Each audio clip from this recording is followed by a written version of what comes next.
Sa araw na itinakwil siya ng pamilyang De Villa, iniwan ni Isabela ang bahay na pinagsilbihan niya ng 10 taon, bitbit ang kahihiyan at katahimikan.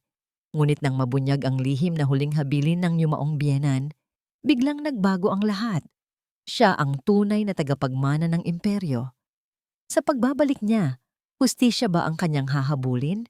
O ang paniningil sa mga taong minamaliit siya noon? Perpekto ang lahat. Iyon ang unang pumasok sa isip ni Isabela habang tinitingnan niya ang malawak na hardin ng mansyon ng mga De Villa. Ang mga ilaw na parang alitaptap ay nakasabit sa mga puno ng akasya. Ang tunog ng isang string quartet ay marahang lumulutang sa hangin, kasabay ng halimuyak ng daan-daang puting rosas na personal niyang pinili. Ang champagne fountain sa gitna ay walang tigil sa pag-agos, sumasalamin sa karangyaan ng kanilang ika-10 anibersaryo. Mula sa kinatatayuan niya sa balkonahe, kitang-kita niya ang mga bisita, mga senador, mga business tycoon, mga socialite. Lahat ay nakangiti, tumatawa, at nag-uusap tungkol sa kapangyarihan ng De Villa Holdings Corporation. Lahat ay perpekto, pero sa loob ng kanyang puso, may isang malaking espasyo na hindi mapunuan. Isang dekada. 10 taon na siyang asawa ni Ricardo De Villa, ang tagapagmana ng isa sa pinakamalaking korporasyon sa Pilipinas. 10 taon na niyang ginugol ang bawat oras, bawat onsa ng kanyang talino para itayo ang imperyong tinatamasa nila ngayon. Siya ang utak sa likod ng mga matagumpay na proyekto, ang anino sa likod ng bawat tagumpay ni Ricardo. Pero sa gabing ito, sa sarili nilang selebrasyon, pakiramdam niya ay isa lamang siyang bisita. Isabela Hija. Napalingon siya sa malamig na boses na yon. Si Doña Esmeralda de Villa, ang kanyang biyenan, ay nakatayo sa likuran niya, hawak ang isang kopita ng alak. Ang mga mata nito'y sinusuri siya mula ulo hanggang paa. Maganda ang ayos ng party, sabi nito, ngunit walang bakas ng papuri sa tono. Simple, katulad mo. Isang maliit na kirot ang tumusok sa puso ni Isabela. Ang suot niyang silver gown, na gawa pa ng isang kilalang designer, ay tila naging mumurahing basahan sa paningin ng Donya. Ngumiti na lamang siya ng pilit. Salamat po, Mama. Ginawa ko po ang lahat para maging espesyal ang gabing ito para kay Rick. Tinaasan siya ng kilay ni Doña Esmeralda. Huwag mo akong tawaging Mama. At isa pa, kung gusto mo talagang maging espesyal ang gabi para sa anak ko, sana ay mas pinag-isipan mo ang iyong itsura. You look decent, but not dazzling. Tandaan mo, isa kang De Villa. Hindi ka na isang Reyes na galing sa kung saang probinsya. Bawat salita ay parang karayom. 10 taon na, pero hindi pa rin nawawala ang paghamak ng pamilya ng asawa niya sa kanyang pinagmulan. Lumunok siya para pigilan ang luhang nagbabadyang tumulo.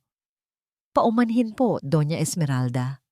Iniwan siya nitong mag-isa sa balkonahe, dala ang bigat na muling ipinadama sa kanya. Bumalik ang tingin niya sa gitna ng kasiyahan, hinahanap ang kanyang asawa. At natagpuan niya ito. Nakatayo si Ricardo sa tabi ng champagne fountain.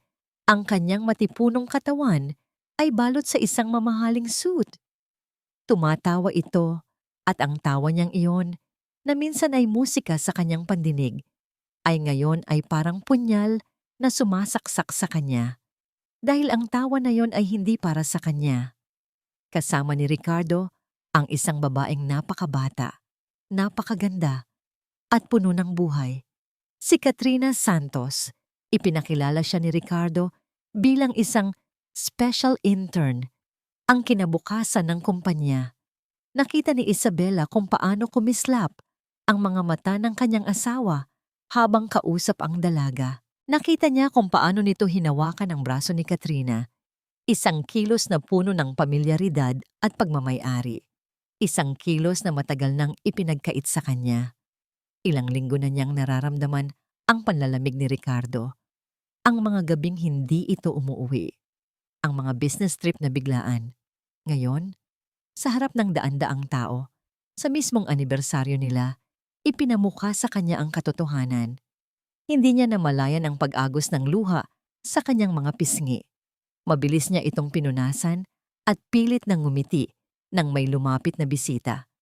Kinamayan niya sila, nagpasalamat sa pagdalo at gumanap bilang perpektong asawa ng CEO. Ngunit ang bawat ngiti ay mas mabigat kaysa sa nauna. Nang matapos ang gabi at umalis na ang huling bisita, ang katahimikan sa mansyon ay nakakabingi. Ang natira na lang ay ang mga palamuti na ngayon ay parang saksi sa kanyang kabiguan. Umakyat siya sa kanilang silid, dala ang isang maliit na pag-asa na baka mali lang ang lahat. Baka pagod lang si Ricardo. Baka sa pagitan nilang dalawa, mayroon pa ring puwang para sa paliwanag. Naabutan niya itong nagtatanggal ng kanyang kurbata sa harap ng salamin. Ang imahe nito ay perpekto pa rin. Walang gusot, walang bahid ng pagod. Hindi man lang siya nito nilingon. "Rick," mahinang tawag niya. "Hindi mo man lang ako binati." Humarap ito sa kanya at sa mga mata nito, wala siyang nakitang pagmamahal, wala kahit awa, tanging lamig at pagkainip. "Para saan pa, Isabela?" Sagot nito. "It's all a show." "Anong ibig mong sabihin?" Nanginginig niyang tanong, kahit alam na niya sa kaibuturan ng kanyang puso ang kasagutan. Naglakad si Ricardo papunta sa kanyang mesa, may kinuha mula sa isang drawer at inihagis ito sa ibabaw ng kama. Isang makapal na brown envelope. "Happy anniversary," sabi nito na may bahid ng pang-uuyam. Nanginginig ang mga kamay ni Isabela habang binubuksan ang envelope. Sa loob, nakita niya ang mga dokumento, mga legal na papel, at sa unang pahina, malinaw na nakasulat ang mga salitang dumurog sa kanyang mundo. "Petition for annulment." 10 taon, Ricardo. Halos pabulong niyang sabi. "Binigay ko sa iyo ang lahat. At nagpapasalamat ako sa serbisyo mo." Walang emosyon nitong sabi. "Pero tapos na. Nakahanap na ako ng iba. Someone younger, more vibrant. Someone who doesn't carry the baggage of poverty." Si Katrina. Pakakasalan ko siya. Ang bawat salita ay isang sampal. Mas masakit pa sa pisikal na pananakit. Ang sakit ay umakyat mula sa kanyang dibdib hanggang sa kanyang lalamunan na halos hindi na siya makahinga. "Ang kumpanya. Ako ang nagplano ng lahat ng yon." Nagmamakaawa niyang sabi. Tumawa si Ricardo, isang tawang mapanglait. "Ikaw? Huwag ka ngang magpatawa, Isabela. You were a good assistant, I'll give you that. Pero ako ang Devilla. Ako ang utak. Isa ka lang palamuti na naging masyadong ambisyosa." Lumapit ito sa kanya. Ang muka'y ilang pulgada na lang ang layo. "Pirmahan mo na yan. May inihanda na ang mga abogado ko na maliit na settlement para sa'yo. Sapat na para makapagsimula ka ulit sa kung saan ka man galing." Hindi makapaniwala si Isabela sa kanyang naririnig. Ang 10 taon ng kanyang buhay, ng kanyang pagod at sakripisyo, ay may presyo na pala. Isang maliit na settlement. "Hindi," mariin niyang sabi. Ang takot ay napalitan ng biglaang tapang. "Hindi ko pipirmahan." Ang ngiti ni Ricardo ay nawala. Ang kanyang mga mata ay nag-apoy sa galit. "Wala kang pagpipilian." At doon, sinabi nito ang mga salitang tuluyang nagpaguho sa anumang natitirang pag-asa sa kanya. Ang huling sampal na pinakamalupit sa lahat. "Bukas na bukas din, aalis ka sa pamamahay na ito." Malamig nitong utos. "At sisiguraduhin kong wala kang madadala kahit isang sentimo, kahit isang damit. Dahil lahat ng nandito, lahat ng meron ka, ay pag-aari ng isang Devilla. At hindi ka na isa sa amin." Ang sikat ng araw na tumagos sa mamahaling kurtina ng kanilang silid ay parang insulto. Isang bagong umaga para sa lahat. Pero para kay Isabela, ito ang katapusan ng mundong binuo niya sa loob ng 10 taon. Walang tulog, ang mga mata niya'y maga at tuyo sa kaluluha. Pero wala nang luhang lumalabas, parang naubos na lahat kagabi. Ang bawat salita ni Ricardo ay umuulit-ulit sa kanyang isipan. Parang sirang plaka. Wala kang madadala. Hindi ka na isa sa amin. Tumayo siya mula sa sahig kung saan siya napaluhod kagabi at nagsimulang maglakad sa walk-in closet na mas malaki pa sa tinitirhan niyang apartment noong dalaga pa siya. Ang mga hilera ng damit, sapatos, at bag na may mga pangalang kilala sa buong mundo ay nakatingin sa kanya. Mga bagay na minsan ay nagbigay sa kanya ng panandaliang saya, pero ngayon ay mga simbolo na lang ng kanyang pagiging dayuhan sa lugar na ito. Hindi niya ginalaw ang mga iyon. Naglakad siya papunta sa pinakasulok na bahagi ng aparador at inilabas ang isang maliit na maleta. Ang parehong maleta na dala niya noong unang beses siyang tumapak sa mansyong ito. Binuksan niya ito. Sa loob ay ang iilang damit na sarili niyang pinag-ipunan. Isang kupas na litrato nila ng kanyang mga yumaong magulang at ang kanyang diploma mula sa unibersidad. Ito lang ang tunay na sa kanya. Ito lang ang natira. Habang hinahaplos niya ang gilid ng lumang litrato, bumalik sa kanya ang isang alaala. Isang unibersidad sa Maynila, 10 taon na ang nakalipas. Siya ay isang scholar, palaging nasa library. Ang pangarap lang ay makapagtapos at mabigyan ng magandang buhay ang sarili. Isang hapon, habang nagmamadaling umuwi, nabangga niya ang isang lalaki sa koridor. Nalaglag lahat ng kanyang libro. Ang lalaki na nakasuot ng damit na mas mahal pa sa kanyang buong tuition fee ay hindi nagalit. Sa halip ngumiti ito, isang nangiting nakakatunaw.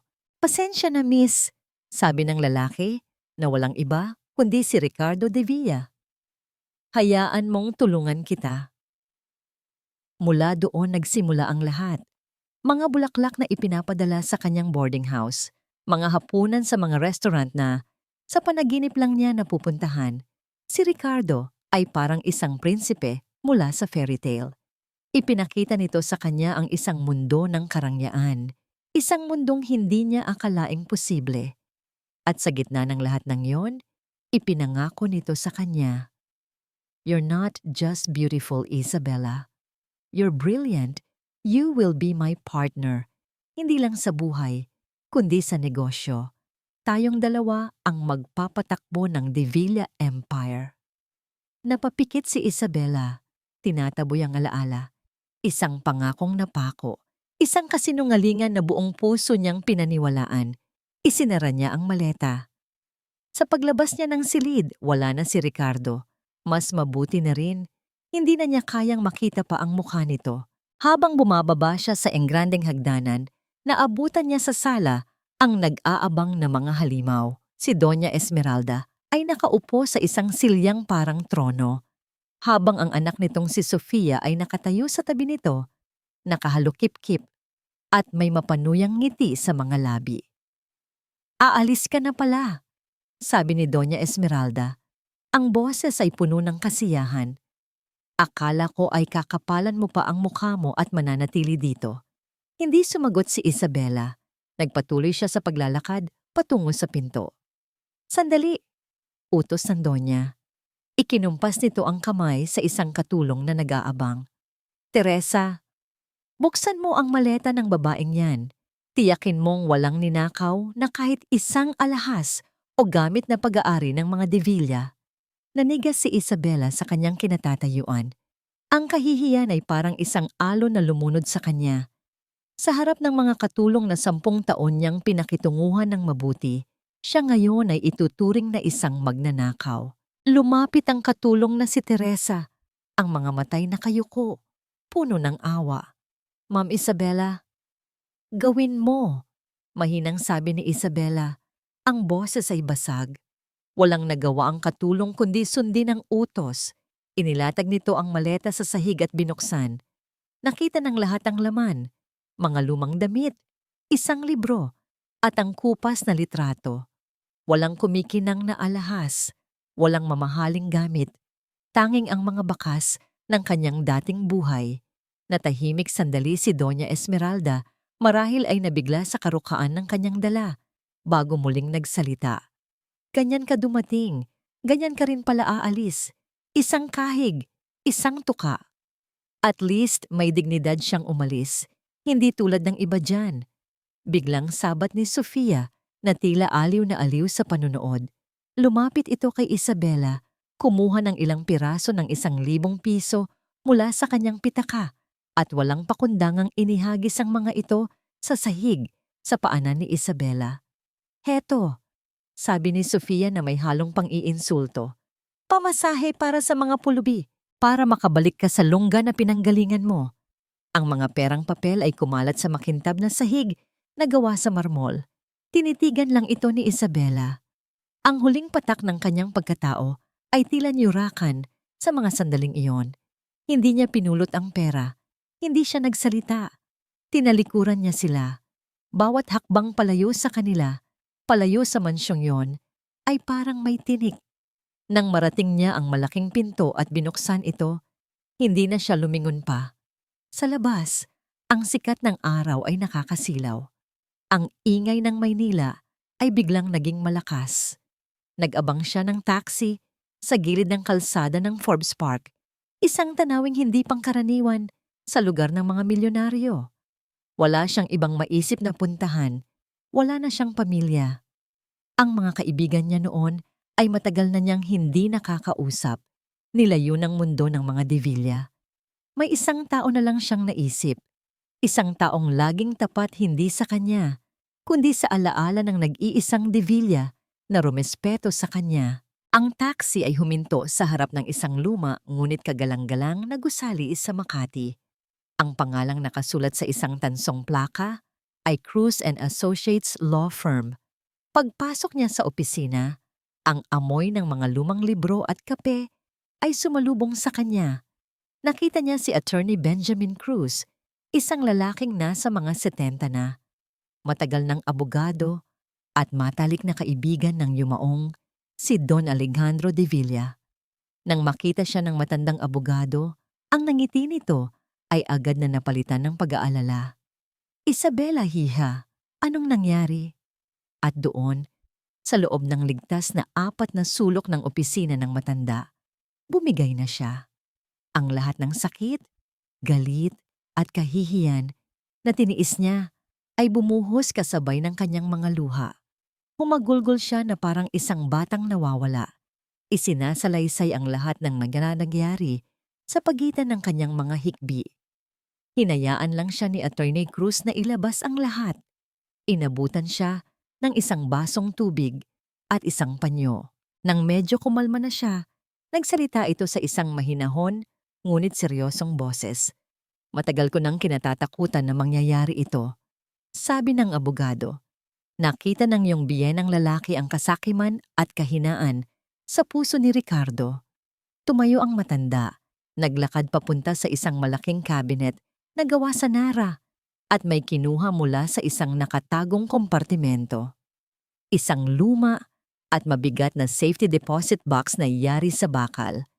Inilapag niya ito nang marahan sa mesa sa harap ni Isabela. Bago pumanaw si Don Alejandro, paliwanag ni Attorney Cruz, iniwan niya ito sa akin. May isa siyang mahigpit na bilin. Tumingin ang abogado nang diretso sa mga mata ni Isabela. Ang sabi niya, Benjamin, ibigay mo lang ito kay Isabela kapag dumating ang araw na wala na siyang malalapitan. Kapag tinakwil na siya ng sarili kong pamilya, buksan mo lang ito kapag wala ka ng malalapitan. Napatitig si Isabela sa kahon. Ang kanyang pag-iyak ay biglang natigil, napalitan ng pagtataka. Ang mga salita ng matanda ay umalingaw-ngaw sa kanyang isipan. Kapag wala ka ng malalapitan, ang araw na yon ay dumating na. Nakatitig si Isabela sa kahon na bakal na nasa ibabaw ng mesa. Ang bigat nito ay tila nararamdaman niya sa kanyang dibdib. Sa loob ng ilang minuto, walang nagsalita. Tanging ang maritmikong tunog ng lumang orasan sa opisina ni Attorney Cruz ang bumabasag sa katahimikan. Ito na ba ang sagot sa kanyang mga dasal o isa na namang malupit na biro ng tadhana?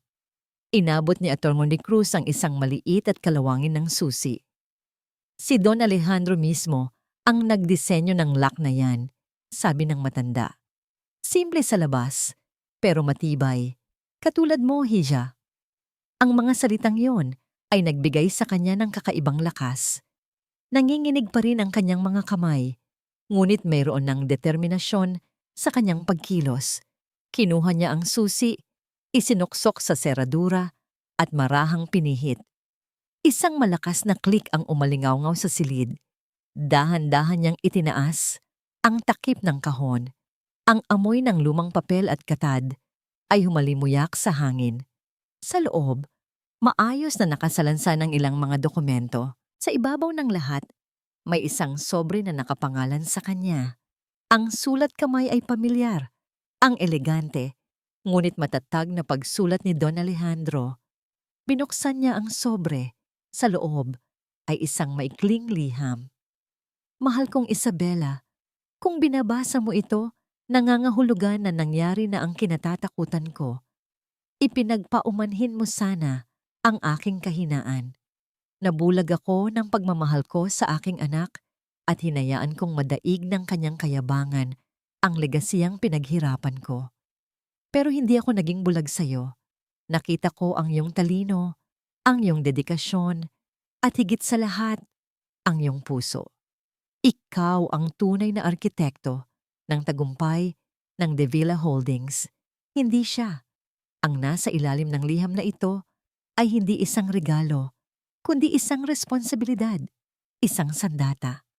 Gamitin mo ito para protektahan ang iyong sarili at ang lahat ng pinaghirapan natin. Huwag kang matakot. Karapatan mo ito. Nagmamahal, Alejandro. Bawat salita ay parang patak ng ulan sa tigang na lupa ng kanyang puso. Isang tao pala ang nakakita sa kanyang halaga. Isang tao ang naniwala sa kanya. Inalis niya ang liham at tiningnan ang dokumentong nasa ilalim nito. Makapal ito, puno ng mga legal na terminolohiya na pamilyar sa kanya dahil sa kanyang mga taon sa korporasyon.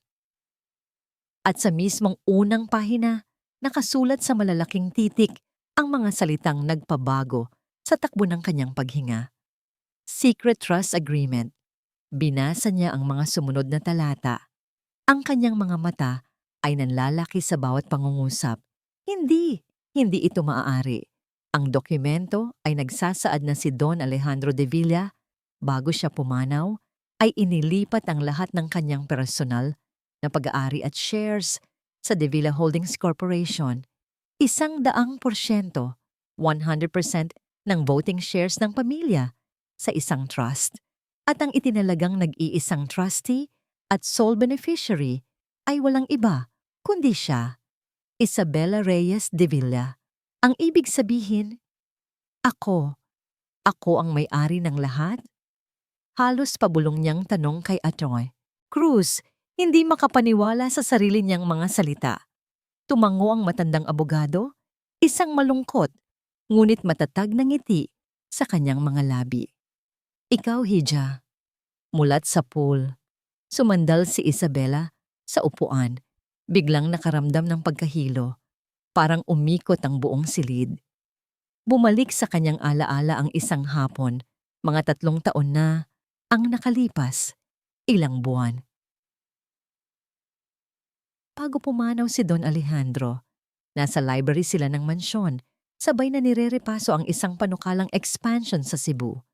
Pumasok si Ricardo na may dalang isang bagong proposal para sa isang luxury resort sa Palawan. Dad, this is it. It's a gold mine. Masiglang sabi ni Ricardo, inilalatag ang mga blueprint sa mesa.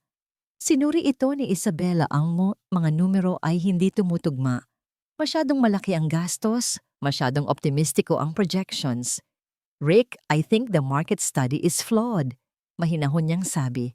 We need to re-evaluate the risks. Risks? Isabela, sometimes you need to take risks. That's how empires are built. Inis na sagot ni Ricardo. Umiling si Don Alejandro. Ang numero ay hindi nagsisinungaling, Ricardo. Ang mga tao, oo. Sabi ng matanda. Tinitingnan si Isabela. Salamat sa iyong opinyon. Pag-aaralan natin itong mula. Umalis si Ricardo na padabog. Nang silang dalawa na lang ang natira, Bumuntong hininga si Don Alejandro. May talino siya, Isabela, sabi nito, pero kulang siya sa pasensya at sa pagpapakumbaba. Ang kanyang kayabangan ang magiging dahilan ng kanyang pagbagsak. Tumingin ito sa kanya nang may kakaibang bigat. Mabuti na lang at nandito ka. Ngayon, naiintindihan na niya ang lahat. Hindi lang yun isang simpleng papuri. Iyon ay isang pagtatasa, isang desisyon. Bakit niya ito ginawa? Tanong ni Isabela, ang isip ay nagsisimula ng luminaw. Dahil mahal niya ang kanyang anak, pero mas mahal niya ang kanyang legasya. Paliwanag ni Attorney Cruz. Alam niyang wawasakin ni Ricardo ang lahat dahil sa maling mga desisyon at sa pag-uudyok ng mga taong tulad ni Doña Esmeralda. Nakita niya na ikaw lang ang may kakayahang palaguin ito. Ito ang paraan niya para iligtas ang kumpanya habang binibigyan ka ng proteksyon na nararapat sa iyo. Umupo ang abogado sa tapat niya. Ang huling bilin niya sa akin ay malinaw, Isabela. Benjamin, sabi niya, protektahan mo ang aking legasiya sa kayabangan ng sarili kong anak. Protektahan ang kanyang legasiya. Ang mga salitang yon ay nagbigay ng bagong kahulugan sa kanyang sakit. Ang pagtataksil ni Ricardo ay hindi lang isang personal na atake sa kanya, kundi isang paglapastangan sa tiwalang ibinigay ng sarili nitong ama. Tumayo si Isabela. Naglakad siya papunta sa isang maliit na salamin na nakasabit sa dingding ng opisina. Tinitigan niya ang kanyang refleksyon. Nakita niya ang isang babaeng may magang mata, gusot na damit, at bakas ng kawalan ng pag-asa. Iyan ang babaeng pinalayas mula sa kanyang tahanan kaninang umaga. Iyan ang babaeng hinagisan ng pera sa paanan. Pero sa likod ng lahat ng iyon, may nagsisimulang sumibol, isang kislap sa kanyang mga mata, isang apoy na dahan-dahang nagliliyab. Itinaas niya ang kanyang kamay at pinunasan ang huling bakas ng luha sa kanyang pisngi. Ngunit hindi na ito luha ng kalungkutan. Ito ay luha ng pamamaalam sa kanyang dating sarili. Nang imulat niyang muli ang kanyang mga mata, iba na ang babaeng nakatingin pabalik sa kanya. Ang kanyang mga mata ay hindi na malambot at mapagpaubaya. Naging matalas ang mga ito, puno ng determinasyon. Ang kanyang mga balikat ay unti-unting tumuwid. Ang babaeng nasa salamin niyang ngayon ay hindi biktima. Siya ay isang reyna na tinanggalan ng korona, pero ngayon ay handa nang bawiin ang kanyang buong kaharian. Humarap siyang muli kay Attorney Cruz. Ang boses niya ay kalmado na at puno ng awtoridad na hindi niya kailanman ginamit noon. Attorney, sabi niya, pakitawagan ng opisina ni Attorney Sandoval, ang abogado ni Ricardo. Ano ang sasabihin ko, Hija? Tanong ng matanda, na tila nakikita na ang paparating na bagyo. Isang maliit, mapanganib na ngiti ang sumilay sa mga labi ni Isabela. Sabihin mo sa kanya na magkita kami, pero hindi sa korte para sa annulment. Huminto siya sandali. Hinayaang magkaroon ng bigat ang kanyang susunod na sasabihin. Magkita kami sa isang emergency board meeting. Ang lahat ay naaayon sa plano. Ngumiti si Ricardo habang itinaas niya ang kanyang kopita ng Dom Perignon, ang pinakamahal na champagne sa menu. Sa tapat niya, kumikinang ang mga mata ni Katrina Santos sa liwanag ng kandila. Ang kagandahan nito ay tila isang tropeo na nagpapatunay sa kanyang tagumpay. To us, sabi ni Ricardo, ang boses ay puno ng pagmamalaki. To new beginnings. To you, Rick. Malambing na sagot ni Katrina, hinahawakan ng kanyang kamay sa ibabaw ng mesa. To your freedom. Hindi ko akalain na ganun kabilis mong natapos ang lahat. You were so decisive. Humalakak si Ricardo. Bakit pa natin patatagalin? Isabela is predictable. She's emotional. A few legal papers and she crumbles. Ibinigay ko na sa kanya ang lahat ng gusto niya. Isang buhay na hindi niya kailanman mararanasan kung hindi dahil sa akin. It's time for her to go back to her world and for us to build ours. Paano ang settlement? Tanong ni Katrina. Ang kanyang boses ay tila nag-aalala, ngunit ang mga matay puno ng pagkalkula. Ikinibit balikat ni Ricardo. My lawyers will handle it. They'll give her a small, decent amount, enough to shut her up. Alam mo na, para hindi naman masabing hindi ako naging gentleman. Muli siyang tumawa. Ang imahe ni Isabela na umiiyak at nagmamakaawa kagabi ay nagbigay sa kanya ng kakaibang kasiyahan. Iyon ang nararapat sa mga taong hindi alam ang kanilang lugar. Sa kalagitnaan ng kanilang pagdiriwang, nag-vibrate ang kanyang telepono. Nakita niya ang pangalan ng kanyang abogado, si Attorney Sandoval. Inis siyang sumagot. Ayaw maistorbo ang kanyang perpektong gabi. Ben, I'm in the middle of a celebratory dinner. Make it quick. Sabi niya, walang bahid ng pasensya. Ricardo, may problema tayo. Ang boses ng abogado sa kabilang linya ay hindi kalmado. Mayroon itong bahid ng pag-aalala, halos gulat. Anong problema? Huwag mong sabihing nag-iingay na si Isabela? Naiiritang tanong ni Ricardo. Hindi, mas malala pa. Kakatanggap lang ng opisina ko ng isang notice. Paliwanag ni Attorney Sandoval, ang bawat salita ay mabigat. May isang emergency board meeting na ipinatawag para bukas ng umaga. Napakunot ang noo ni Ricardo. Board meeting? Sino ang nagpatawag? Wala akong alam dyan? Isang sandali ng katahimikan ang sumunod bago sumagot ang abogado. Si Isabela. Natawa ng malakas si Ricardo, isang tawang puno ng pang-iinsulto. Ano? Nababaliw na ba siya? Anong karapatan niyang magpatawag ng board meeting? Isa lang siyang asawa, soon to be ex-wife. She has no power. Just handle it, Ben. Cancel whatever nonsense she's trying to pull. Sinubukan ko, Ricardo, pero legal ang notice at nakasaad na ipinadala ito sa lahat ng miyembro ng board at mukhang seryoso sila. Sino ang sila? Siya at si Attorney Benjamin Cruz. Nawala ang nangiti sa mukha ni Ricardo. Si Attorney Cruz, ang matandang abogado ng kanyang ama. Bakit siya nasangkot dito? Fine, mariin niyang sabi. Pupunta ako. I will personally put her in her place. This is a waste of my time. Kinabukasan pumasok si Ricardo sa lobby ng De Villa Holdings Tower na may nag-aalab na inis. Ang bawat pagbati ng mga empleyado ay tila isang panggagambala. Dumiretso siya sa executive floor. Ang kanyang mga hakbang ay mabigat at mabilis.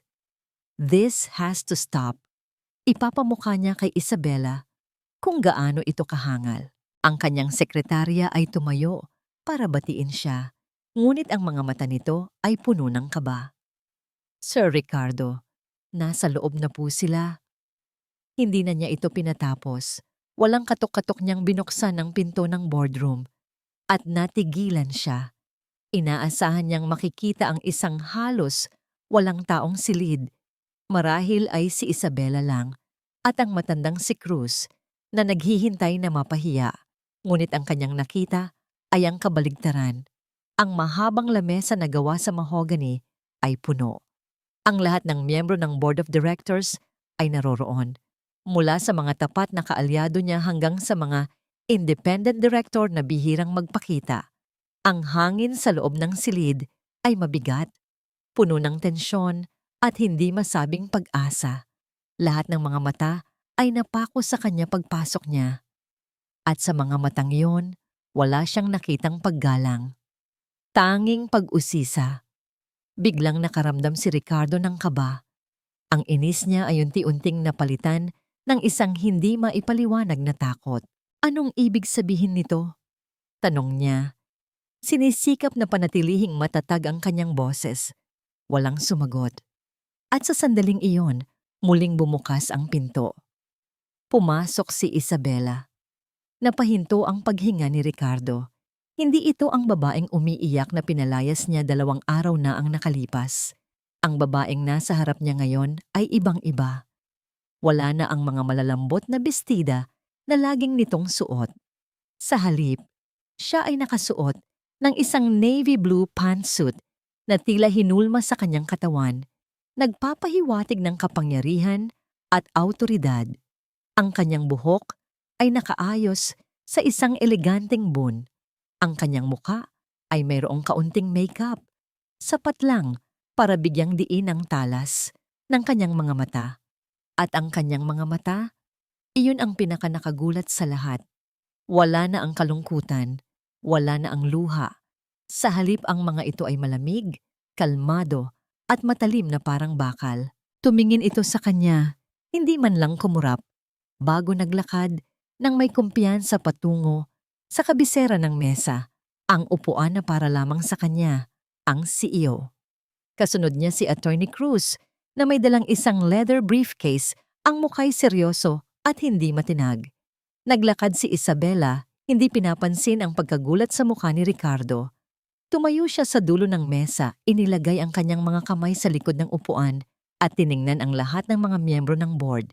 Pagkatapos, inilabas ni Attorney Cruz mula sa briefcase nito ang isang makapal na dokumento at marahang inilapag sa mesa. Ang Secret Trust Agreement. Itinuon ni Isabela ang kanyang tingin sa buong silid. Ang kanyang boses ay malinaw at matatag. Walang bahid ng panginginig. Good morning, gentlemen. As the majority shareholder of the Villa Holdings Corporation, I am calling this meeting to order. Tumingin siya ng diretso sa mga mata ni Ricardo. Ang mga mata nito na ngayon ay puno na ng pagkalito at takot. At sa isang malamig at walang awang tono, binitawan niya ang kanyang huling mga salita. Ang una sa agenda, ang pagpapatalsik sa ating CEO. Ang katahimikan na pumalit sa sigawan ni Ricardo ay mas nakakabingi. Para kay Isabela ang bawat segundo ay tila isang oras. Nakatayo pa rin siya sa kabisera ng mesa, ang kanyang mga kamay ay nakapatong pa rin sa sandalan ng silya. Pinapanatili ang kanyang tindig habang pinapanood niya ang pagguho ng mundong minsan niyang kinilala. Walang hiya ka. Magsisisi ka. Iyon ang mga huling salitang isinigaw ni Ricardo habang kinakaladkad siya palabas ng mga security guard ng gusali. Ang dating CEO na kinatatakutan ng lahat ay naging isang kahabag-habag na taong nagwawala. Ang kanyang mamahaling suit ay nagusot. Ang kanyang mukha ay namumula sa galit at kahihiyan. Nang magsara ang pinto, lahat ng mga mata sa silid ay bumaling sa kanya. Ang mga miyembro ng board na kanina'y mga tapat na alagad ni Ricardo ay ngayon nakatingin sa kanya na may pinaghalong takot, paghanga at pag-aalala. Sila ay mga negosyante. Alam nila kung saan papanig kapag nagbago na ang ihip ng hangin. Attorney Cruz, basag ni Isabela sa katahimikan. Ang kanyang boses ay kalmado at kontrolado. Please distribute the documents. I want everyone to be fully aware of the legal transfer of ownership. Habang ipinamamahagi ni Attorney Cruz ang mga kopya ng trust agreement, walang gumalaw. Ang tanging maririnig ay ang kaluskos ng mga papel.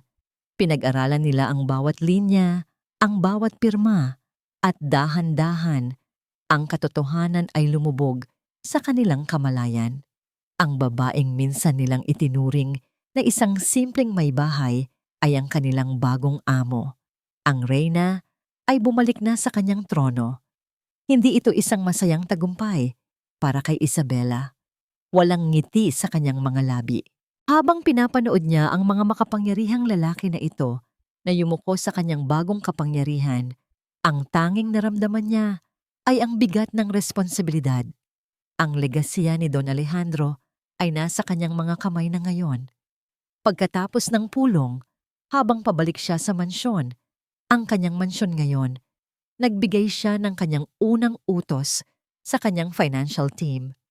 I-freeze ang lahat ng personal at corporate accounts ng pamilyang De Villa. Sabi niya sa telepono, ang kanyang boses ay walang bahid ng pag-aalinlangan. Lahat ng credit cards, lahat ng access sa pondo ng kumpanya, effective immediately. Pagdating niya sa Forbes Park, ang malakas na buhos ng ulan ay nagsimula na tila nakikiramay sa biglaang pagbabago ng panahon sa buhay ng mga De Villa. Huminto ang kanyang bagong sasakyan sa harap ng malaking gate. Ngunit bago pa siya makababa, isang pamilyar na sasakyan ang humarurot at humarang sa kanyang daraanan. Bumaba mula rito si Doña Esmeralda. Galit na galit. Hindi alintana ang malakas na ulan na bumabasa sa kanyang mamahaling damit at buhok. Sumunod sa kanya si Sofia na may hawak na payong ngunit nanginginig pa rin sa galit. Pinababa ni Isabela ang bintana ng kanyang sasakyan. "Anong karapatan mong bumalik dito?" Sigaw ng Donya, ang boses ay nanginginig. "Pinalayas ka na ng anak ko. Isa kang magnanakaw. Ahas!" Tinitigan lang siya ni Isabela, ang mukha'y kalmado. "Nagkakamali po kayo, Doña Esmeralda.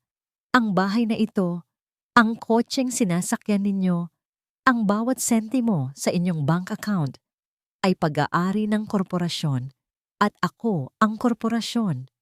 Nagulat ang matanda, hindi makapaniwala sa kanyang narinig. "Sinungaling! Pababagsakin ka ng anak ko." "Wala na pong babagsakin ng anak ninyo," sagot ni Isabela. "I suggest you pack your things. Bibigyan ko kayo ng 24 na oras para lisanin ang pamamahay na ito." Sa utos niya, ang 2 bagong security guard na nakaposisyon sa gate ay lumapit sa mag-ina. Hindi sila sinaktan, ngunit ang kanilang presensya ay malinaw na isang harang. "Hindi maaari," protesta ni Sofia. "May bibilhin pa ako. This is harassment." Ngumiti ng bahagya si Isabela, isang ngiting hindi umabot sa kanyang mga mata. "Subukan mong gamitin ang credit card mo, Sofia. Tingnan natin kung may mabibili ka pa." Kasabay nito, sa isang high-end boutique sa Greenbelt, si Sofia de Villa ay kasalukuyang nag-iiskandalo. "What do you mean declined?" Sigaw niya sa sales lady. Iwinawasiwas ang kanyang black card. "Try it again. Baka hindi mo lang alam gamitin yan. Do you know who I am?" "Ma'am, sinubukan na po namin ng 3 beses." Paumanhin ng sales lady, namumutla sa takot. "Decline po talaga. Pati po yung isa ninyong card." Ang kahihiyan sa harap ng ibang mga mamimili ay sampal na mas masakit pa sa sampal ng kanyang ina. Galit na lumabas ng tindahan si Sofia. Ang kanyang mga pinamili ay naiwan sa counter. Samantala, sa isang bar sa Makati, si Ricardo ay panay ang tungga sa isang bote ng whiskey. Ang kanyang pagiging arogante ay napalitan ng desperasyon. Kanina pa niya tinatawagan ang kanyang mga kaibigan, mga senador, mga general, mga kapwa niya negosyante. Ang mga taong dati ay isang tawag lang niya ang layo, pero ngayon walang sumasagot. Ang iba ay agad na ibinababa ang tawag kapag naririnig ang kanyang boses. Ang iba naman ay nagriring lang ng nagriring, isang malinaw na mensahe ng pagtalikod. Siya ay naging lason, isang sakit na iniiwasan ng lahat. Wala na siyang kapangyarihan, wala na siyang pangalan, wala na siyang pera. Paulit-ulit niyang tinitingnan ang screen ng kanyang telepono, naghihintay ng tawag na hindi darating. Nang muli itong mag-ring, isang biglaang pag-asa ang bumuhay sa kanya. Ngunit hindi ito isa sa kanyang mga kontak. Isang pamilyar na pangalan ang lumitaw, Katrina. Sinagot niya ito ng may panginginig. "Kat, kailangan ko ng tulong mo.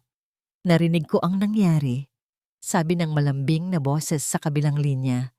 "Nasaan ka? Pupuntahan na kita." Ilang sandali pa, dumating si Katrina sa bar, isang anghel sa gitna ng kanyang impyerno. Umupo ito sa tapat niya, ang mga matay puno ng awa. Inaasahan ni Ricardo ang mga salita ng pag-alo, ng pangako na hindi siya nito iiwan. Ngunit ang sinabi ni Katrina ay iba. Hinawakan nito ang kanyang kamay. Ang mga mata nito ay seryoso at puno ng isang kakaibang apoy. Baka ito na ang tamang panahon para ipakita sa kanila kung sino ka talaga. Mahinang sabi nito, ang bawat salita ay may bigat. Kahit walang apelyidong De Villa. Ang opisina ng CEO ay malawak at malamig. Mula sa bintanang salamin, na mula sahig hanggang kisame, tanaw ni Isabela ang kumikinang na mga ilaw ng syudad.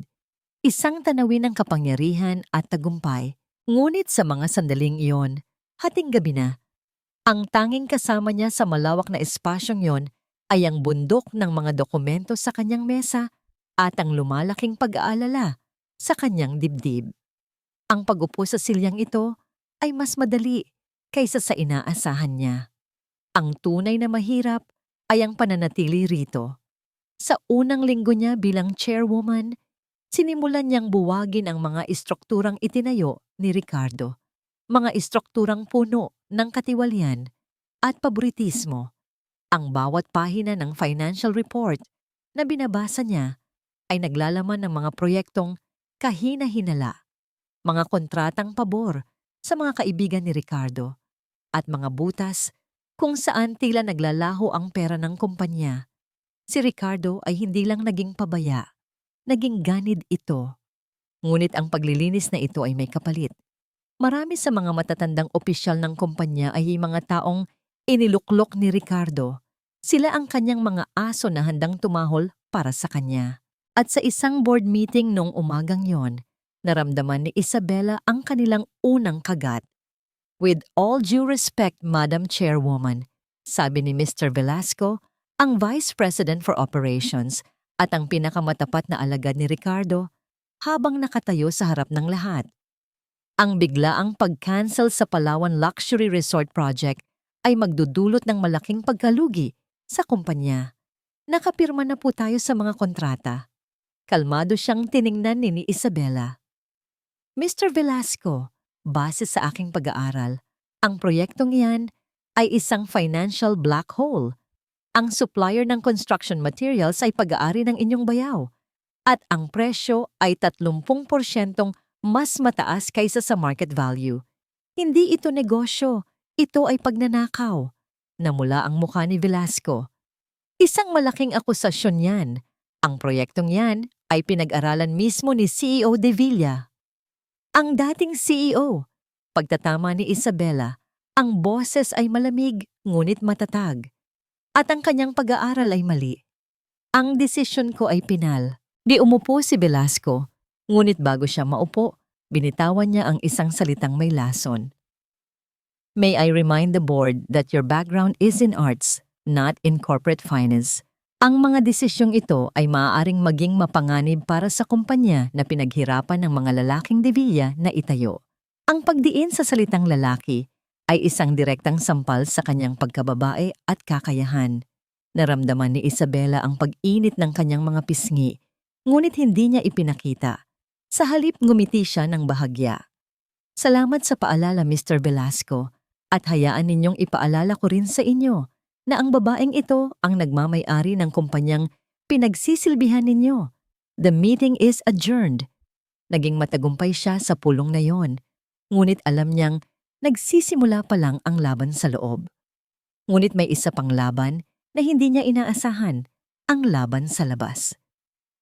Kinahapunan, pumasok ang kanyang bagong executive assistant na si Ana, isang bata, ngunit matalas na babae na may dalang tablet. Ang mukha nito ay puno ng pag-aalala. "Ma'am Isabela, I think you need to see this." Ipinakita nito sa kanya ang mga artikulo mula sa mga tabloid at online gossip sites. Ang mga headline ay tila mga punyal na nakatutok sa kanya. Mula asawa naging ahas, ang kwento ng pag-agaw sa De Villa Empire. The Vengeful Wife's Takeover, Isabela De Villa, isang gold digger o isang henyo. Ricardo De Villa, biktima ng isang mapanlinlang na asawa. Ang mga artikulo ay puno ng mga kasinungalingan at kalahating katotohanan. Ipinipinta siya bilang isang sakim at mapanirang babae na matagal nang binalak ang lahat. May mga source daw na nagsasabing hindi siya naging mabuting asawa, na palagi siyang nagrereklamo at ginamit lang niya ang apelyido ng mga De Villa para sa sarili niyang kapakanan. Alam niyang gawa-gawa ito ni Ricardo. Isang maruming paraan para sirain ang kanyang reputasyon. "Hayaan mo sila," sabi niya kay Ana. kahit na sa loob niya ay kumukulo ang kanyang dugo. Ang katotohanan ang mananaig. Ngunit sa pag-iisa niya sa kanyang opisina ngayong gabi, ang mga salitang yun ay bumalik para multuhin siya. Paano kung maniwala ang mga tao? Paano kung maapektuhan nito ang tiwala ng mga investor? Habang malalim siyang nag-iisip, biglang umilaw ang kanyang personal na telepono. Isang text message mula sa isang unknown number. Isang linya lang ang nakasulat. Mag-ingat ka sa ahas sa tabi mo. Nanigas si Isabela. Ahas, ang parehong salitang ginamit ng mga tabloid para sa kanya. Sino ito? Isang babala o isang pananakot? Ang ahas ba ay si Ricardo? Si Velasco? O may iba pa? Ang simpleng mensaheng iyon ay nagtanim ng isang butil ng lason sa kanyang isipan, ang lason ng pagdududa. Bigla, ang lahat ng ingay sa kanyang isip ay nagkaroon ng isang sentro, si Katrina Santos, ang babaeng pinagmulan ng lahat ng ito. Siya ang ahas sa tabi ni Ricardo. Ngunit paano kung hindi lang si Ricardo ang nilason nito? Isang ideya ang biglang pumasok sa kanyang isip. Isang bagay na hindi niya pinansin sa gitna ng kaguluhan. Ang gabi ng kanilang anibersaryo, mabilis niyang tinawagan ang head of security. Gusto kong ipadala sa akin ang lahat ng kopya ng CCTV footage mula sa anniversary party. Lahat ng anggulo. Ngayon din. Ilang minuto pa, nasa screen na ng kanyang laptop ang mga video. Puno ng mga taong nakangiti, nagtatawanan, umiinom. Hinanap ng kanyang mga mata si Katrina. Nandoon ito, laging malapit kay Ricardo, ang perpektong imahe ng isang inosenteng dalaga na nabighani sa isang makapangyarihang lalaki. Pinanood niya ang bawat kilos nito, ang bawat ngiti, ang bawat pagbulong, paulit-ulit. Fast forward, rewind, walang kahina-hinala.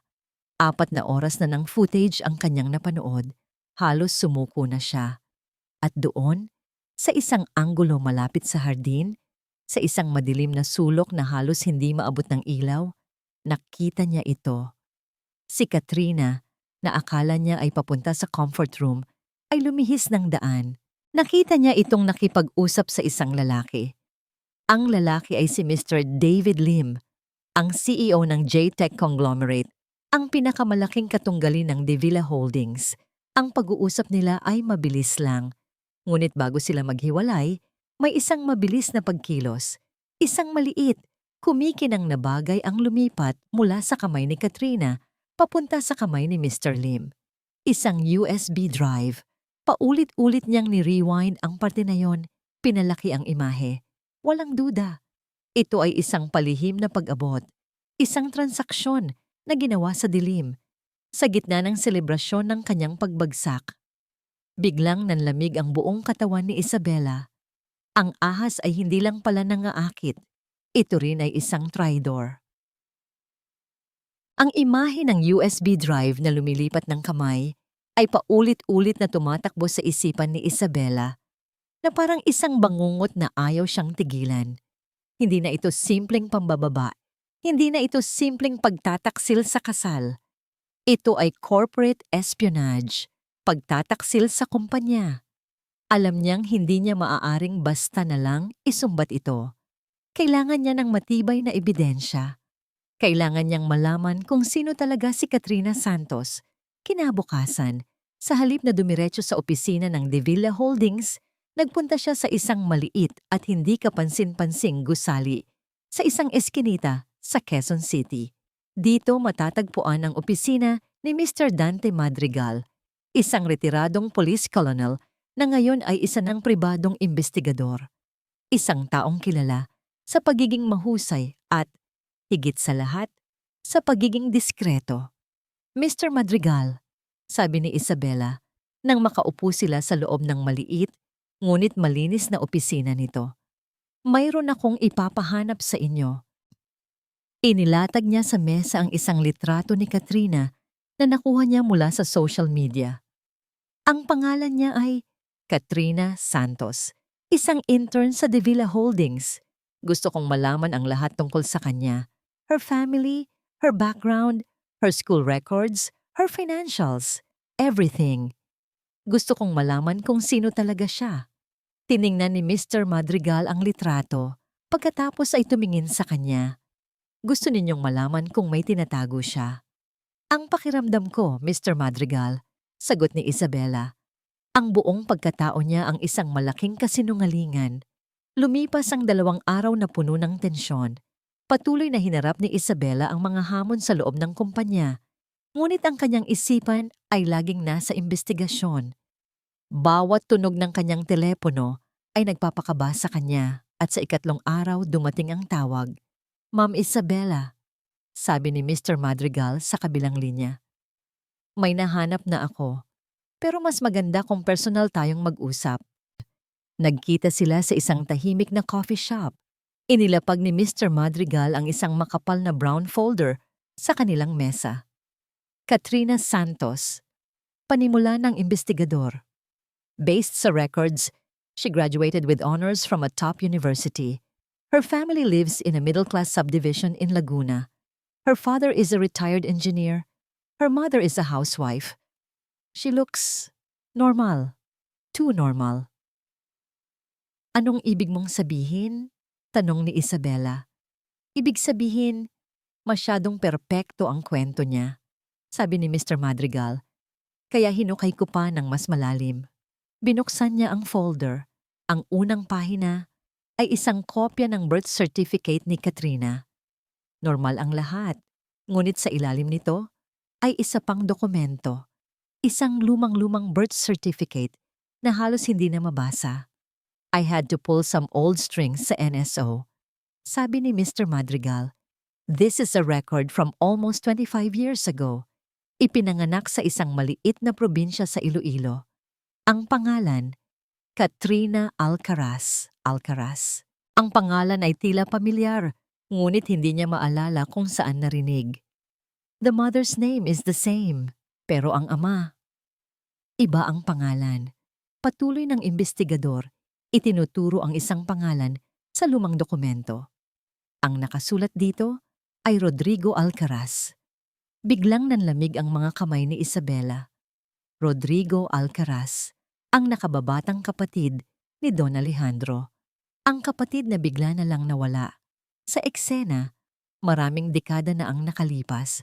Ang sabi-sabi, nagkasakit ito at namatay sa probinsya. Iyon ang opisyal na kwento.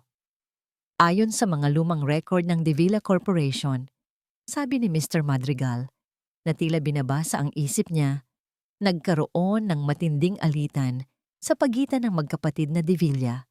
Tinanggal ni Don Alejandro si Rodrigo sa kumpanya dahil sa isang financial dispute. Pagkatapos noon, parang bulang naglaho si Rodrigo Alcaraz, pero hindi siya namatay sa sakit, ma'am. Inilabas niya ang isa pang dokumento, isang police report. Namatay siya sa isang car accident. 10 taon na ang nakalipas. Ang sabi, lasing daw at self-accident. Pero may mga sabi-sabi na, hindi yun aksidente. Parang isang puzzle na biglang nabubuo ang mga piraso sa isip ni Isabela. Si Rodrigo Alcaraz, ang kapatid na itinakwil. Ang kanyang anak, si Katrina. Ang pagkamatay, nakahina-hinala. So, si Katrina? She's a De Villa? Tanong ni Isabela, halos hindi makahinga. She's an Alcaraz, isang pangalan na sinira at tinanggal sa kasaysayan ng pamilya ninyo. Pagtatama ni Mr. Madrigal, ang buong buhay niya sa Laguna, ang pangalang Santos. Lahat iyon, isang cover story. Itinayo para makalapit siya sa Maynila, para makapasok sa kumpanya, para makalapit kay Ricardo. Ngayon, naintindihan na niya ang lahat. Ang pag-akit kay Ricardo ay hindi lang para sa pera. Ang pagbibigay ng USB kay David Lim ay hindi lang simpleng paninira. Ito ay mas malalim, mas personal. Ito ay paghihiganti. Hindi niya kalaban ang isang simpleng kerida. Ang kalaban niya ay isang babaeng daladala, ang galit ng isang henerasyon, isang babaeng handang sunugin ang buong imperyo para lang maipaghiganti ang sinapit ng kanyang ama. Habang iniisip niya ito, Nag-vibrate ang kanyang telepono. Isang text message mula kay Ricardo na ngayon ay gumagamit na ng bagong numero. I need to see you. Please, Isabella, let's talk. Hindi niya ito pinansin. Alam niyang desperado na ito. Isang haring wala ng kaharian. Ngunit habang nag-iisip siya, isang pamilyar na tunog ng kotse ang narinig niya mula sa labas ng kanyang opisina, ang mamahaling sports car ni Ricardo. Hindi niya alam kung paano nito nalaman kung nasaan siya. Maya-maya pa, pumasok si Ricardo sa loob. Ang dating CEO ay mukhang gusgusin at desperado.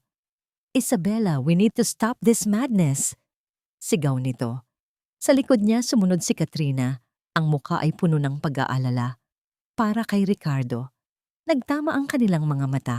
Sa mga mata ni Katrina, nakita ni Isabella ang isang kislap ng tagumpay. Iniisip nitong nasusunod ang lahat sa kanyang plano. I love her, Isabella. Patuloy ni Ricardo, itinuturo si Katrina. At malapit na kaming magpakasal. Pinanatili ni Isabella ang kanyang kalmadong ekspresyon kahit na ang puso niya ay kumakarera. Tiningnan niya si Katrina. Congratulations, sabi niya. Ngunit ang tunay na mensahe ay para sa sarili niya. Ang laro ay nagbago. Hindi na ito tungkol sa pag-ibig o pera. Ito ay tungkol sa kaligtasan. Survival. Nang gabing iyon, pag-uwi niya sa mansyon, may isang email na naghihintay sa kanya. Mula sa isang hindi kilalang address. Nang buksan niya ito, isang linya lang ang nakasulat at isang naka-attach na litrato. Ang litrato ay luma at kupas, nagpapakita ng dalawang binatang lalaki na magkaakbay at nakangiti. Ang isa ay isang batang Don Alejandro. Ang isa pa, na hindi niya kilala noon, ay malinaw na ngayon kung sino. Si Rodrigo Alcaraz. Ang text sa email ay simple lang. Akala mo ba ikaw ang nag-iisang biktima? Ang litrato ng magkapatid na De Villa at ang tanong na bumabalot dito ay hindi umalis sa isip ni Isabella. Akala mo ba ikaw ang nag-iisang biktima? Ang mensahe ay malinaw. Hindi ito isang hamon, kundi isang paanyaya sa isang mas mapanganib na laro. Alam ni Katrina na alam na niya at ngayon, hinihintay ni Katrina ang kanyang susunod na galaw. Ang isang normal na tao ay lalayo. Ang isang normal na tao ay tatawag ng pulis. Ngunit alam ni Isabella na ang kalaban niya ay hindi normal. Si Katrina ay parang multo na dala-dala ang bigat ng nakaraan. Ang paggamit ng puwersa laban dito ay magiging walang silbi para lang itong hangin na susubukang suntukin. Kaya't sa halip na umatras, nagpasya siyang pumasok ng mas malalim sa bitag. Dahil ang tanging paraan para matalo ang isang ahas ay ang alamin kung saan ito mag-aabang para manuklaw. Ipinatawag niya si Katrina para sa isang pulong. Hindi sa opisina, hindi sa mansyon, kundi sa isang tahimik na cafe sa BGC, isang neutral na lugar. Dumating si Katrina na suot ang kanyang karaniwang uniforme. Isang simpleng bestida na nagpapalabas ng kanyang pagiging inosente at isang ngangiti na kayang linlangin ang sinuman. Umupo ito sa tapat niya, ang mga matay puno ng pag-usisa. Salamat sa pagdating. Panimula ni Isabella, ang kanyang boses ay kalmado. Of course, Ma'am Isabella. Medyo nagulat lang po ako sa paanyaya ninyo. Sagot ni Katrina, ang boses ay malambing. Tinitigan siya ni Isabella ng diretso sa mata. Walang paligoy-ligoy. Alam kong ginagamit ka lang ni Ricardo, katulad ng ginawa niya sa akin. Isang bahagyang pagkibot sa kilay ni Katrina. Iyon lang ang senyales na natinag ito. Hindi ko po maintindihan. Huwag na tayong maglokohan ni Katrina. Sabi ni Isabella, ang boses ay bahagyang bumaba. Nakita ko kung paano kanya ipinakilala. Nakita ko kung paano kanya itinatago. At ngayong wala na siyang kapangyarihan, sa'yo siya kumakapit. Pareho lang tayong babaeng ginamit ng isang makasariling lalaki. Ang pagkakaiba lang, ako ang tinanggalan niya ng lahat, habang ikaw ang ipapalit niya sana. Hinayaan niyang lumubog ang mga salita. Ito ang kanyang pain. Isang kwento na kalahating totoo. Sapat para paniwalaan. Ano po ang punto ninyo, ma'am? Tanong ni Katrina. Ang pagiging maamo ay napalitan ng pagiging maingat. Ang punto ko ay ito. Si Ricardo ang tunay na kalaban. Siya ang nag-iisang dahilan kung bakit tayo nasa sitwasyong ito, sabi ni Isabela. Gusto kong mag-propose ng isang alyansa. Tulungan mo akong pamahalaan si Ricardo. Keep him distracted.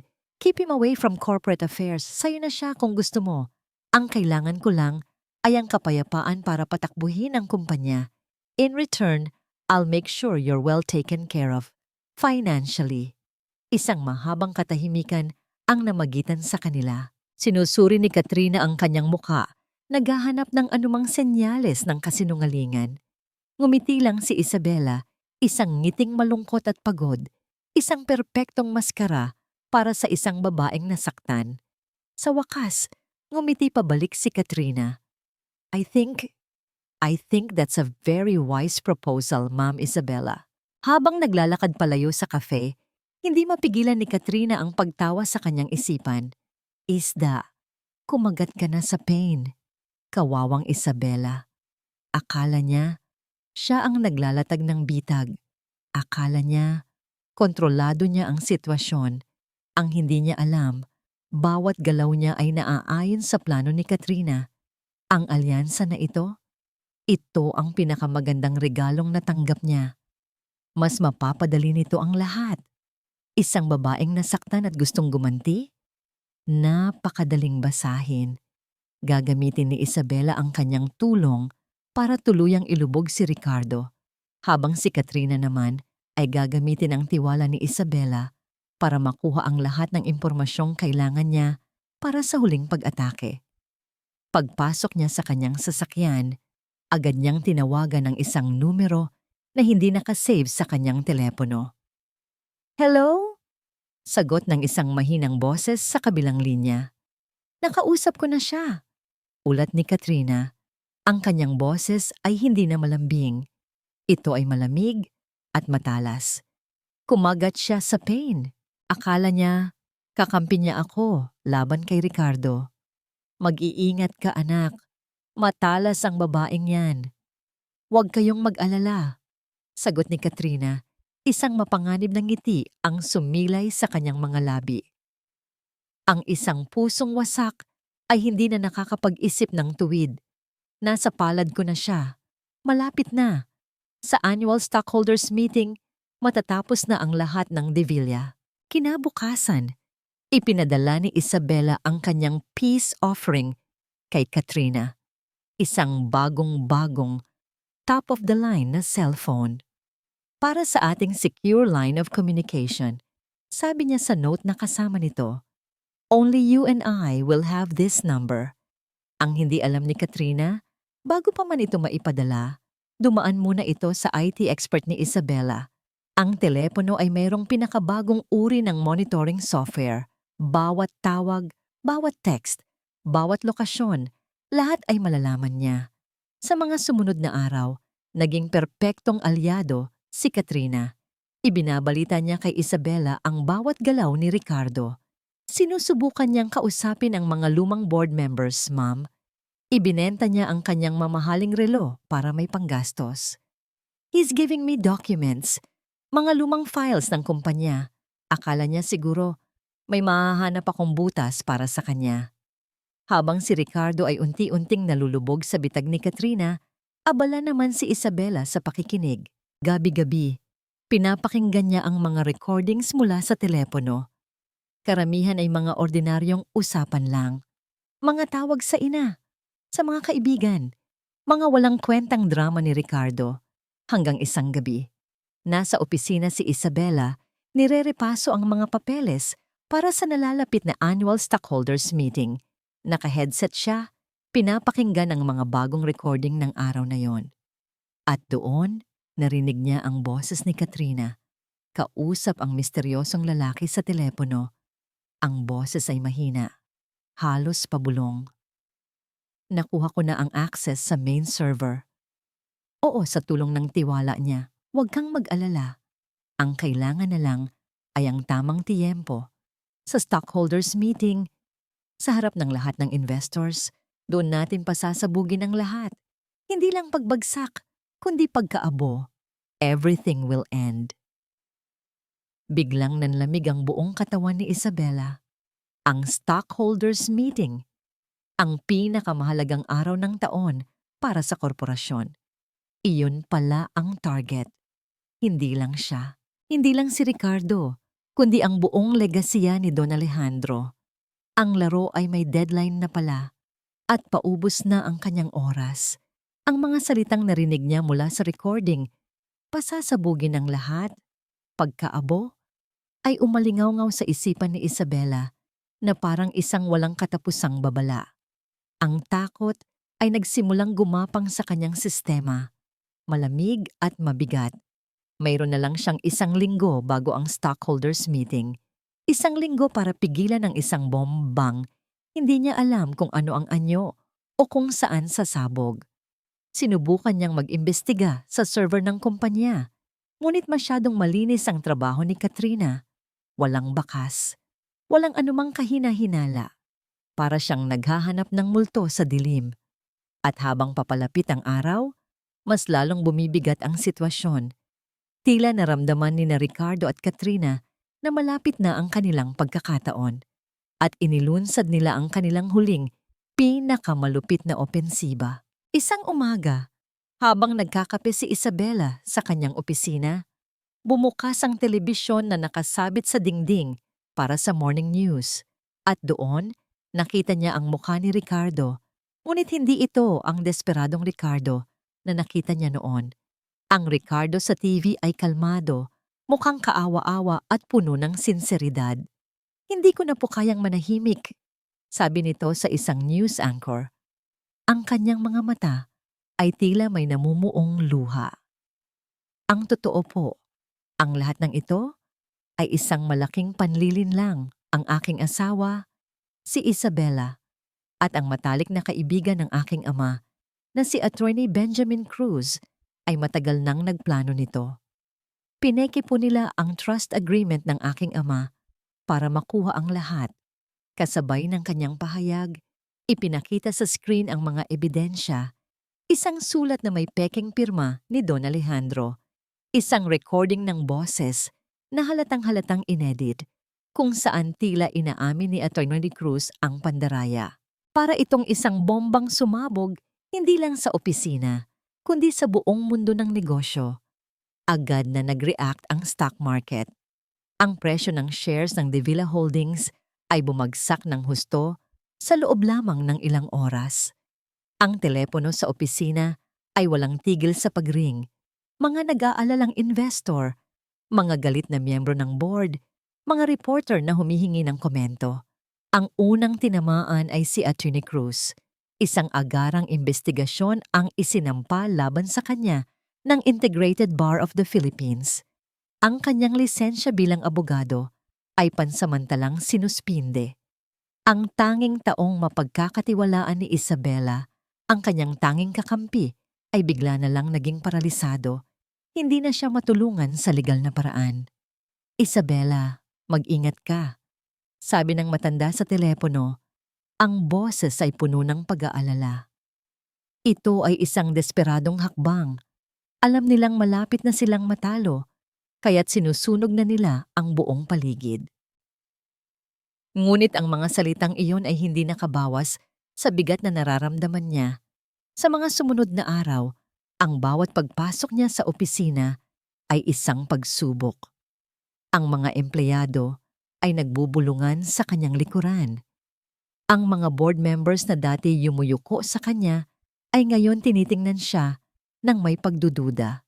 Si Mr. Velasco at ang mga kaalyado ni Ricardo ay hayagang nagpaparinig sa mga meeting, sinasabing ang iligal niyang pamumuno ang nagpapabagsak sa kumpanya. Nawala ang lahat ng kanyang suporta, para siyang isang general na biglang iniwan ng kanyang mga sundalo sa gitna ng digmaan. Isang gabi, 2 araw bago ang stockholders meeting, nanatili siya sa kanyang opisina hanggang hating gabi. Umuulan ng malakas sa labas. Ang mga kidlat ay panakanakang nagbibigay liwanag sa madilim na silid. Ang gusali ay tahimik na. Ang tanging maririnig ay ang buhos ng ulan at ang sarili niyang mabigat na paghinga. Tumayo siya at lumapit sa malaking litrato ni Don Alejandro na nakasabit sa dingding.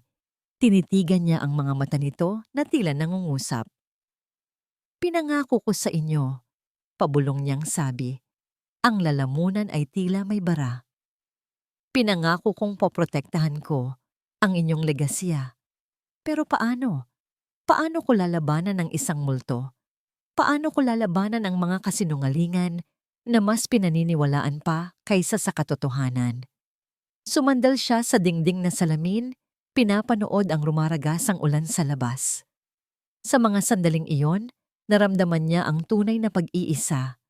Ang kapangyarihan, ang pera, ang posisyon. Lahat ay walang silbi kung wala kang pinagkakatiwalaan, kung lahat ay kaaway mo. Naisip niyang sumuko. Naisip niyang ibenta na lang ang lahat at lumayo. Magsimula muli sa isang lugar kung saan walang nakakakilala sa kanya. Ngunit ang imahe ni Ricardo na ang imahe ni Katrina na nagtatagumpay, ang alaala ni Don Alejandro, hindi niya kaya. Habang nakatayo roon, biglang tumunog ang intercom sa kanyang mesa, ang security guard sa lobby. "Ma'am Isabela, may nag-iwan po ng package para sa inyo.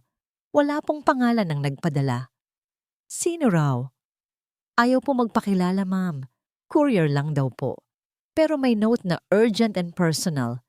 Pinababa niya ang package, isang simpleng brown box na walang anumang marka. Nag-aalangan man, binuksan niya ito. Sa loob, wala itong anumang bomba o panganib. Tanging dalawang bagay lang ang laman.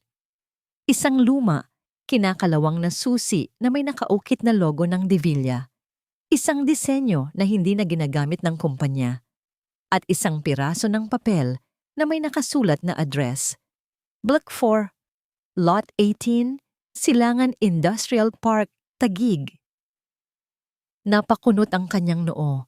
Ang Silangan Industrial Park ay isa sa mga unang ari-arian na binili ni Don Alejandro. Karamihan sa mga bodega doon ay luma na at hindi na ginagamit. Ano ang meron doon? Ang susi, ang address, isang patay na landas o isang huling pag-asa. Sa gitna ng malakas na ulan, sa bisperas ng kanyang pinakamalaking laban, wala na siyang ibang pagpipilian. Ang pagmamaneho sa gitna ng unos ay tila isang metapora sa kanyang kasalukuyang kalagayan. Bawat patak ng ulan na humahampas sa salamin ng kanyang kotse ay parang isang problema. Bawat kidlat na gumuguhit sa madilim na langit ay parang isang banta. Ngunit sa kabila ng panganib, nagpatuloy si Isabela. Ang address na nasa kanyang kamay ay ang tanging liwanag na nakikita niya sa dulo ng madilim na lagusan. Huminto ang kanyang sasakyan sa harap ng isang hilera ng mga luma at halos magkakatulad na bodega sa Silangan Industrial Park. Ang lugar ay tahimik at halos abandonado na, malayo sa ingay at gulo ng sentro ng kalakalan. Ang address ay nagtuturo sa Bodega Blaha, 18. Isang malaking bakal na pinto na kinakalawang na ang bumungad sa kanya. Gamit ang isang maliit na flashlight mula sa kanyang sasakyan, sinuri niya ang paligid. Walang tao. Tanging ang malakas na buhos ng ulan at ang alulong ng hangin ang kanyang kasama. Lumapit siya sa pinto at sinubukan ang lumang susi. Pagkatapos ng ilang pagpipilit, narinig niya ang isang malakas na click. Dahan-dahan niyang itinulak ang mabigat na pinto. Ang amoy ng alikabok, lumang kahoy at nabubulok na papel ang sumalubong sa kanya. Sa loob ng bodega ay nakatambak ang mga lumang kasangkapan, mga kahon ng mga dokumentong hindi na ginagamit at mga makinaryang matagal nang hindi umaandar, mga labi ng nakaraan ng Devilla Corporation. Naglakad siya sa gitna ng mga naglalakihang anino na nililikha ng kanyang flashlight. Ano ang hinahanap niya dito? Sino ang nagpadala sa kanya rito? Habang naglalakad, may napansin siyang kakaiba sa isang pader sa pinakasulok ng bodega. Hindi ito gawa sa ordinaryong semento. Ito ay gawa sa mas bagong materyales at may isang bahagi na tila hindi kapantay ng iba. Lumapit siya at kinapa ito. Naramdaman niya ang isang maliit na siwang, halos hindi kapansin-pansin. Itinulak niya ito. Mabigat, ngunit gumalaw. Sa likod ng pader na yon ay isa pang silid.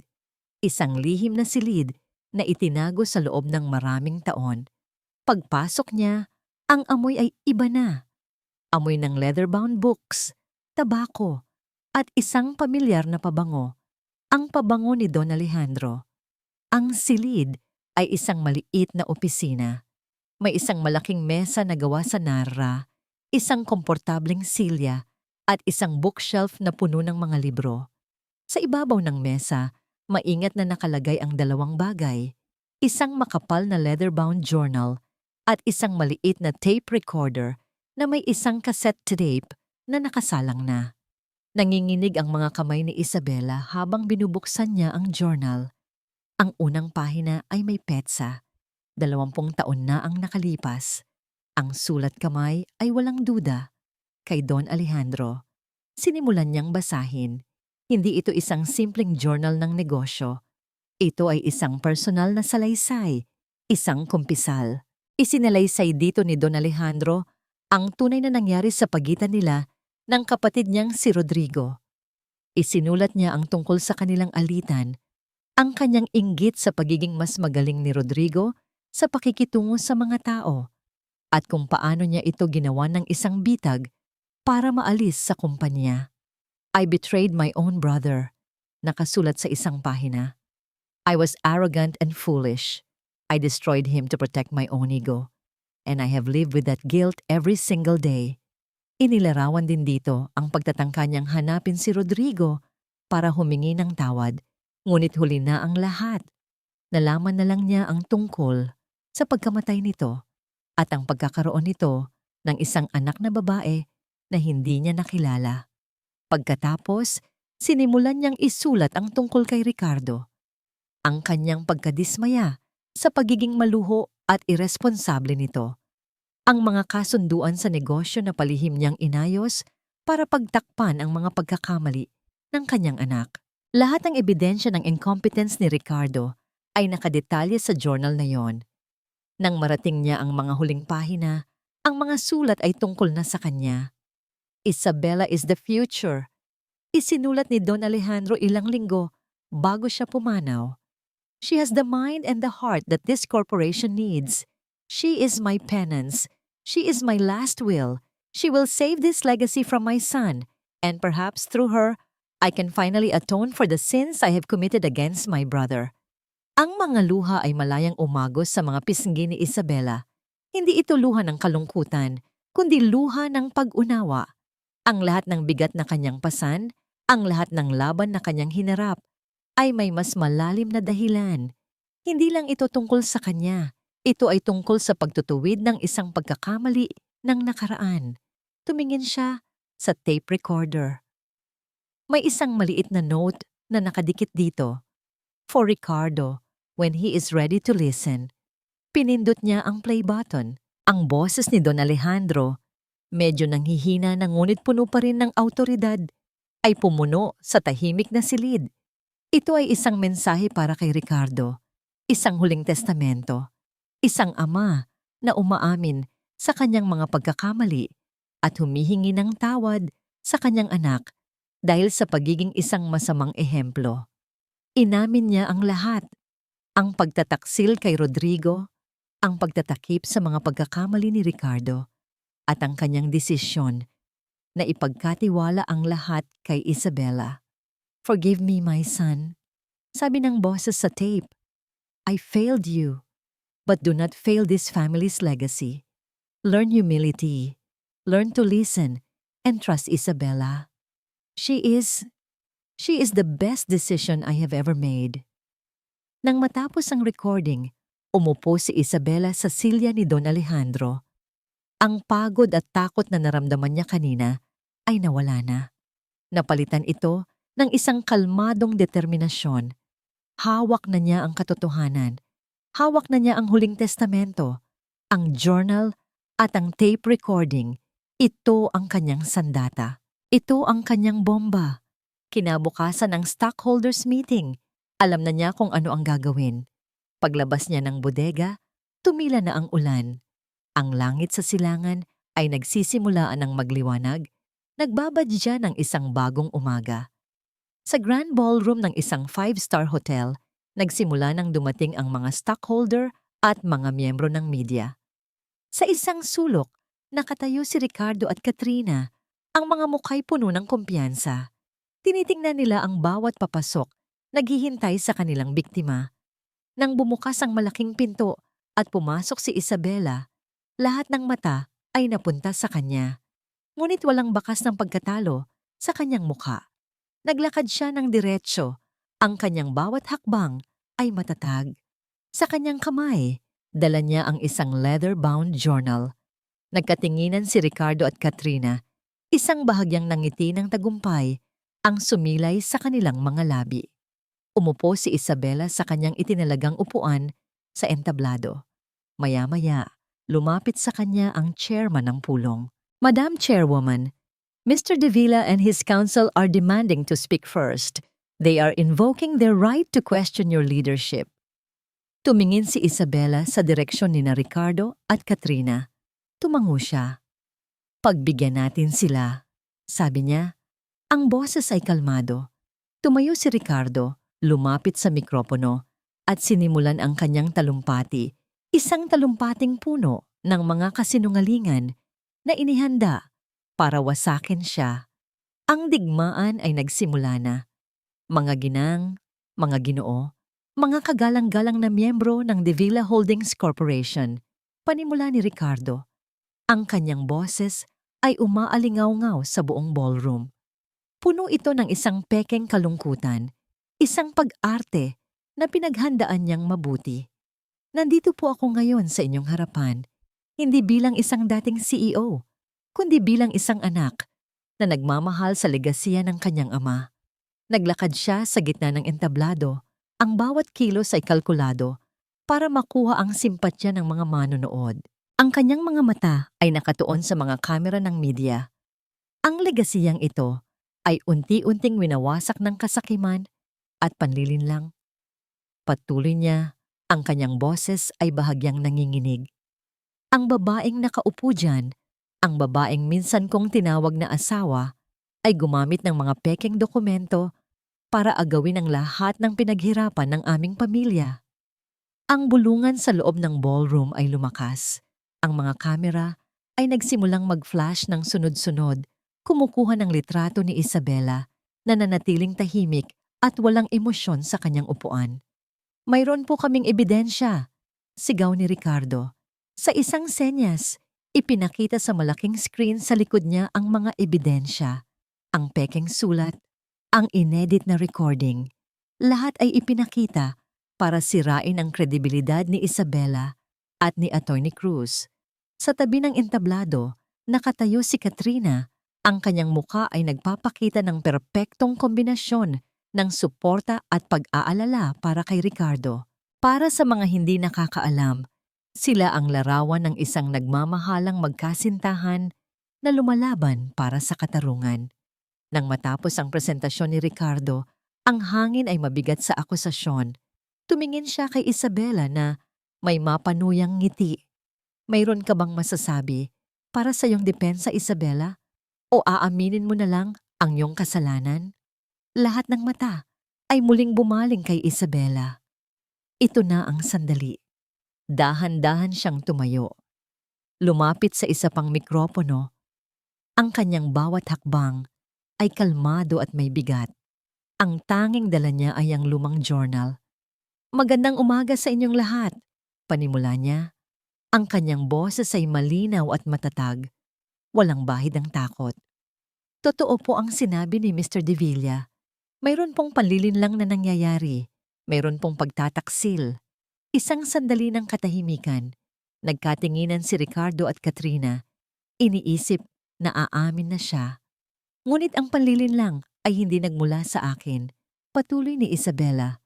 At ang pagtataksil ay mas malalim at mas madilim kaysa sa inyong inaakala. Tumingin siya ng diretso kay Katrina. Simulan natin sa babaeng ito. Ipinakilala siya bilang si Katrina Santos, isang simpleng intern. Pero ang totoo, sabi ni Isabela, ang boses ay tumataas. Ang tunay niyang pangalan ay Katrina Alcaraz, ang nag-iisang anak ng yumaong, si Mr. Rodrigo Alcaraz, ang nakababatang kapatid ni Don Alejandro de Villa. Isang malakas na hiyawan ng pagkagulat ang pumuno sa ballroom. Ang mukha ni Katrina ay biglang namutla. Ang maskara ng pagiging inosente ay nagsimulang mag-crack. Si Ricardo ay napatingin sa kanya, puno ng pagkalito. Kat, anong sinasabi niya? Hindi pa ako tapos, sabi ni Isabela. Sa isang senya sa technical team, isang litrato ang lumitaw sa screen. Ang kuha mula sa CCTV ng anniversary party, kung saan inaabot ni Katrina ang USB drive kay Mr. David Lim ng JTech Itagdimet Alcaraz na nagbebenta ng mga sekreto ng kumpanya sa ating pinakamalaking katunggali. Paliwanag ni Isabela. Ang kanyang layunin ay hindi para tulungan si Ricardo. Ang kanyang layunin ay wasakin ang De Villa Holdings mula sa loob bilang paghihiganti para sa kanyang ama na itinakwil ng sarili niyang tiyuhin. Hindi na makapagsalita si Katrina. Ang kanyang plano, na inakala niyang perpekto, ay biglang nabuyagyag sa harap ng lahat. At ikaw naman, Ricardo, sabi ni Isabela, ngayon ay ibinaling ang kanyang tingin sa dating asawa. Nagsalita ka tungkol sa legasiya ng iyong ama, pero ni minsan, hindi mo inalam kung ano talaga ang nasa puso niya. Itinaas niya ang journal. Ito ang tunay na testamento ni Don Alejandro de Villa. Hindi mga pekeng dokumento, kundi ang sarili niyang sulat kamay, ang kanyang mga saloobin, ang kanyang mga pagsisisi. Binuklat niya ang journal at nagsimulang magbasa. Binasa niya ang tungkol sa pagtataksil ni Don Alejandro sa kanyang kapatid. Binasa niya ang tungkol sa kanyang pagkadismaya sa mga pagkakamali ni Ricardo. Binasa niya ang tungkol sa kanyang tiwala sa kanya, kay Isabela. Bawat salita ay isang dagok sa pagkatao ni Ricardo. At para sa huling dagok, inilabas niya ang tape recorder. May isa pa siyang huling mensahe, isang mensaheng para lang sana sa'yo, Ricardo. Ngunit sa tingin ko, kailangan itong marinig ng lahat. Pinindot niya ang play. Ang boses ni Don Alejandro, puno ng pagsisisi at pagmamahal ng isang ama, ay umaling-awngaw sa buong silid. Ang kanyang pag-amin, ang kanyang paghingi ng tawad, ang kanyang huling habilin. Nang matapos ang recording, walang sino man ang nagsasalita. Ang katotohanan ay nakakabingi. Si Ricardo, na kanina'y puno ng kayabangan, ay ngayon nakatayo na parang isang estatwang binagsakan ng langit. Ang kanyang mga tuhod ay nanghina. Ang lahat ng kasinungalingan na binuo niya sa kanyang buong buhay ay gumuho sa loob lamang ng ilang minuto. Napaluhod siya sa entablado, ang kanyang muka ay nasa kanyang mga palad, at nagsimulang humagulgol na parang isang bata. Sa gitna ng kaguluhan, tumayo si Katrina. Hindi siya umiyak, hindi siya nagsisigaw. Tumingin lang siya kay Isabela, isang tinging puno ng isang komplikadong emosyon. Pagkatalo, pagod at marahil, isang pahiwatig ng paglaya. Pagkatapos, walang sinabi, tumalikod siya at nagsimulang maglakad palayo. Tahimik siyang lumabas ng ballroom bago pa man makalapit ang mga security. Tinitigan ni Isabela ang nagwawasak na anyo ni Ricardo sa entablado. Wala siyang naramdamang tagumpay. Wala siyang naramdamang galit. Tanging awa. Lumapit siya sa kanya, hindi bilang isang kaaway, kundi bilang isang taong nakakaunawa sa sakit. Ang tunay na kasalanan, Ricardo, mahina niyang sabi, sapat lang para marinig nito, ay hindi ang pagbagsak kundi ang hindi pag-amin sa sariling kahinaan. Tumingala ito sa kanya, ang mga matay puno ng luha at pagsisisi. Sa mga sandaling iyon, hindi niya nakita ang isang halimaw. Lumipas ang 6 na buwan. Ang iskandalong yumanig sa mundo ng negosyo ay unti-unti nang humupa. Napalitan ng mga bagong balita, ng mga bagong drama. Ngunit ang mga pagbabagong idinulot nito ay nanatili. Sa isang tahimik at maayos na sementeryo sa timog ng Maynila, nakatayo si Isabela sa harap ng isang puntod na gawa sa puting marmol. Ang pangalang nakaukit dito ay pamilyar, Don Alejandro de Villa. Maingat niyang inilapag ang isang bouquet ng mga puting rosas sa ibabaw nito. Hindi na siya umiiyak.